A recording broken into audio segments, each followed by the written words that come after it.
அன்பு நண்பர்களே, அவசிய செய்திகளின் இன்றைய செய்தி தொகுப்பை உங்களுக்கு வழங்குவது உங்கள் பேரன்புக்குரிய தொகுப்பாளினி நான் ஜனனி கணேசன்.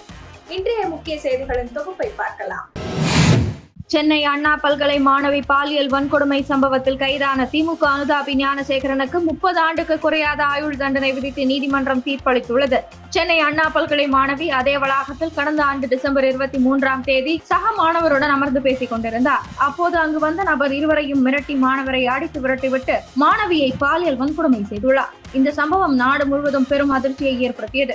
மாணவி அளித்த புகாரை அடுத்து கோட்டூர்புரம் மகளிர் போலீசார் வழக்கு பதிவு செய்து விசாரித்தனர்.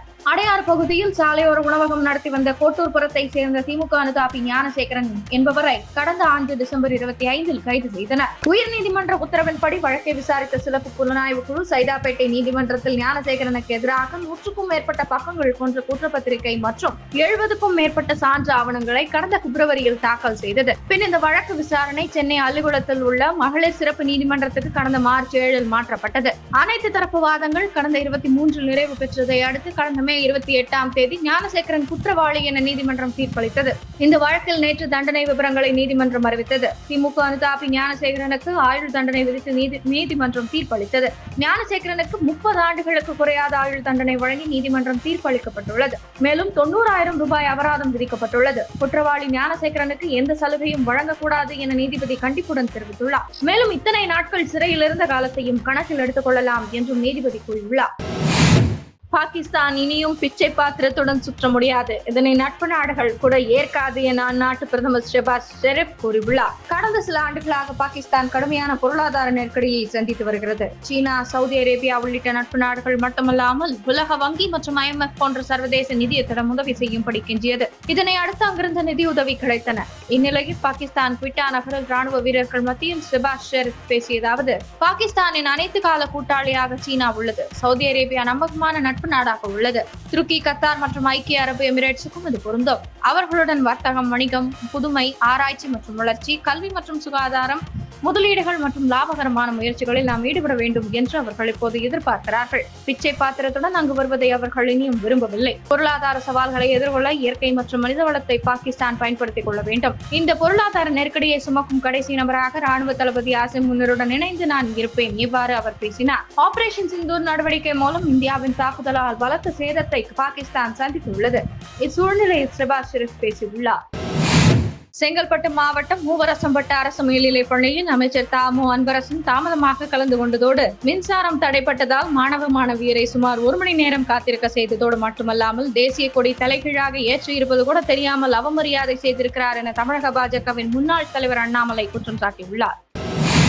துணை முதல்வர் உதயநிதிக்கு உடல் நலம் சரியில்லாததால் அடுத்த சில நாட்களுக்கு மருத்துவர் ஓய்வில் இருக்க சொல்லி இருப்பதாக செய்தி வெளியிட்டுள்ள தமிழக அரசின் செய்தி மற்றும் மக்கள் தொடர்பு துறை வெளியிட்ட அறிவிப்பில் கழக இளைஞர் அணி செயலாளரும் என திமுக லெட்டர் பேடில் அடிச்சிடுவது போல போட்டிருப்பது பலரையும் அதிர்ச்சியில் ஆழ்த்தியுள்ளது. இதுகுறித்து கருத்து தெரிவித்துள்ள திமுகவின் முன்னாள் மூத்த தலைவர் KS ராதாகிருஷ்ணன், கழக இளைஞர் அணி செயலாளர் என்று தமிழக அரசின் செய்தி குறிப்பில் எப்படி போடலாம்? தமிழக அரசு என்றால் திமுகவா? தமிழக அரசு இவர்கள் அப்பன் வீட்டு சொத்தா? அரசு அதிகாரிகள் திமுகவின் நிர்வாகிகளா?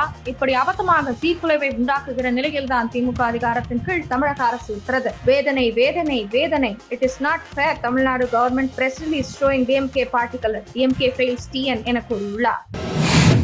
கோடை விடுமுறை முடிந்து இன்று முதல் பள்ளிகள் திறக்கப்படும் நிலையில் அரசு பள்ளிகளில் உள்ள ஆசிரியர் காலி பணியிடங்களை நிரப்பாமல் தற்காலிக ஆசிரியர்களை நியமிக்குமாறு தமிழக பள்ளிக்கல்வித்துறை உத்தரவு பிறப்பித்துள்ளதாக வெளியாகியுள்ள செய்தியை சுட்டிக்காட்டி, பள்ளி ஆசிரியர்களின் கோரிக்கைகளை ஆட்சியின் இறுதி காலத்தில் கூட நிறைவேற்ற முதல்வர் ஸ்டாலினுக்கு மனமில்லை என்று தமிழக பாஜக தலைவர் நயினார் நாகேந்திரன் குற்றம் சாட்டியுள்ளார்.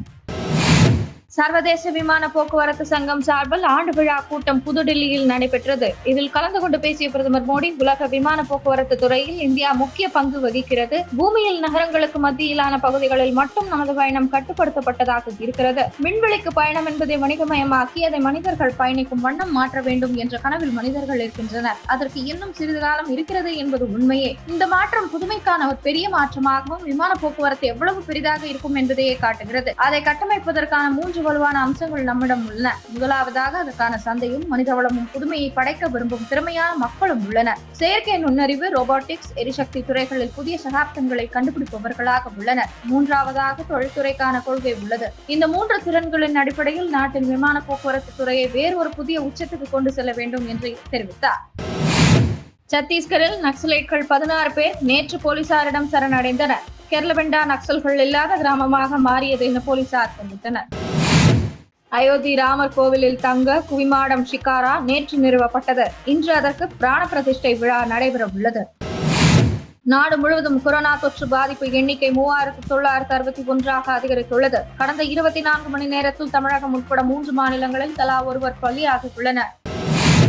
கன்னட மொழி குறித்து கமல்ஹாசன் பேச்சு சர்ச்சையான நிலையில் கர்நாடகாவில் தக் லைஃப் படத்துக்கு எவ்வித இடையூறும் ஏற்படக்கூடாது என்ற அடிப்படையில் சட்டப்பூர்வ தலையீடு கோரி கர்நாடக ஹைகோர்ட்டை கமல்ஹாசன் நாடியுள்ளார். தமது தயாரிப்பு நிறுவனமான ராஜ்கமல் பிலிம்ஸ் இன்டர்நேஷனல் சார்பில் ரிட் மனு ஒன்றை அவர் தாக்கல் செய்துள்ளார். கர்நாடக அரசு போலீஸ் மற்றும் திரைப்பட வர்த்தக அமைப்புகள் தமது படம் வெளியிடுவதை தடுக்கக்கூடாது என்று உத்தரவிட வேண்டும் என்று மனுவில் அவர் கோரியுள்ளார். மேலும் திரையீட்டின் போது போதிய பாதுகாப்பை உறுதி செய்ய காவல்துறைக்கு உத்தரவிட வேண்டும் என்று வலியுறுத்தியுள்ளார். இத்துடன் இன்றைய முக்கிய செய்திகள் நிறைவடைந்தன. மீண்டும் நாளை காலை 8 மணிக்கு உங்களை சந்திக்கிறேன். மறக்காமல் சேனலை சப்ஸ்கிரைப் செய்வதுடன் அனைவருடனும் பகிருங்கள். நன்றி, வணக்கம், ஜெய் ஹிந்த்.